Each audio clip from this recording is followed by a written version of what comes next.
২৪-এর গণঅভ্যুত্থানে প্রথম শহীদ শিক্ষার্থী আবু সাঈদ হত্যা মামলায় রায় দেওয়া হবে আগামী ৯ এপ্রিল। আন্তর্জাতিক অপরাধ ট্রাইব্যুনাল ২ রায়ের জন্য এই দিন ধার্য করেন। মামলায় ৩০ আসামির মধ্যে গ্রেপ্তার রয়েছে ৬ জন।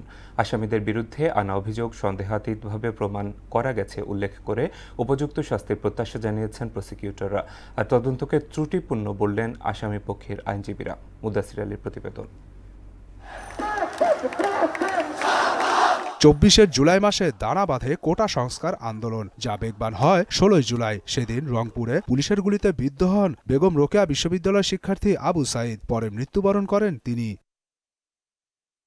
সেই ঘটনায় করা মানবতাবিরোধী অপরাধ মামলায় বেরোবির তৎকালীন ভিসি হাসিবুর রশিদ সহ ৩০ জনকে আসামি করা হয়। এর মধ্যে ২৪ জনই পলাতক। গেল বছরের ২৭ আগস্ট সূচনা বক্তব্য ও সাক্ষ্য গ্রহণের মধ্য দিয়ে মামলার আনুষ্ঠানিক বিচার শুরু হয়। চলতি বছরের ২১ থেকে ২৫ জানুয়ারি যুক্তিতর্ক শেষ হয়। সব প্রক্রিয়া শেষে অবশেষে রায় ঘোষণার দিন ধার্য করেন বিচারপতি নজরুল ইসলাম চৌধুরীর নেতৃত্বাধীন আন্তর্জাতিক অপরাধ ট্রাইব্যুনাল ২। প্রসিকিউশন বলছে, অভিযোগের পক্ষে যথেষ্ট তথ্য প্রমাণ উপস্থাপনে সক্ষম হয়েছেন তারা। আগামী এপ্রিল মাসের ৯ তারিখে এই দিন এই মামলার রায় ঘোষণা করবেন মর্মে আদালত আজকে ঘোষণা করেছেন। ২৫ জনের সাক্ষ্য গ্রহণ করেছি। আবু সাঈদের সাথে একত্রে গুলিবিদ্ধ হয়েছে এমন সাক্ষীরাও এসে এখানে জবানবন্দি দিয়েছেন এবং পুরো ঘটনাটা বিশ্ববিদ্যালয়ের সিসি ক্যামেরায় ধারণকৃত ছিল। সেই ফুটেজও আমরা বিজ্ঞ আদালতে দাখিল করতে সক্ষম হয়েছি।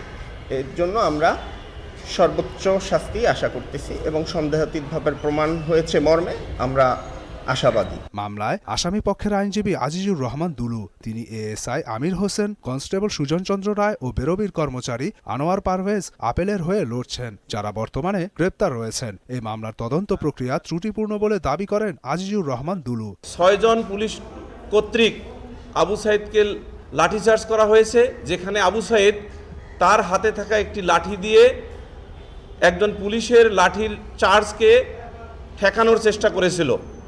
এই ৬ জন পুলিশ কর্তৃক লাঠিচার্জের ঘটনার মাত্র একজন পুলিশকে আইডেন্টিফাই করে চার্জশিটে অন্তর্ভুক্ত করা হয়েছে, অর্থাৎ ফরমাল চার্জে অন্তর্ভুক্ত করা হয়েছে। বাকি ৫ জনকে ফরমাল চার্জে আনা হয়নি এবং এটা তদন্তকারী কর্মকর্তা নিজেই জেরাতে স্বীকার করেছেন। ফলে কি হলো, তদন্ত রিপোর্টটা ১০০% ডিফেক্টিভ হয়ে গেল। গ্রেপ্তার বাকি ৩ আসামি হলেন বেরোবির সাবেক প্রক্টর শরীফুল ইসলাম, ছাত্রলীগ নেতা ইমরান চৌধুরী ও রাফিউল হাসান রাসেল। মুদাসির আলী, মোহনা সংবাদ, ঢাকা।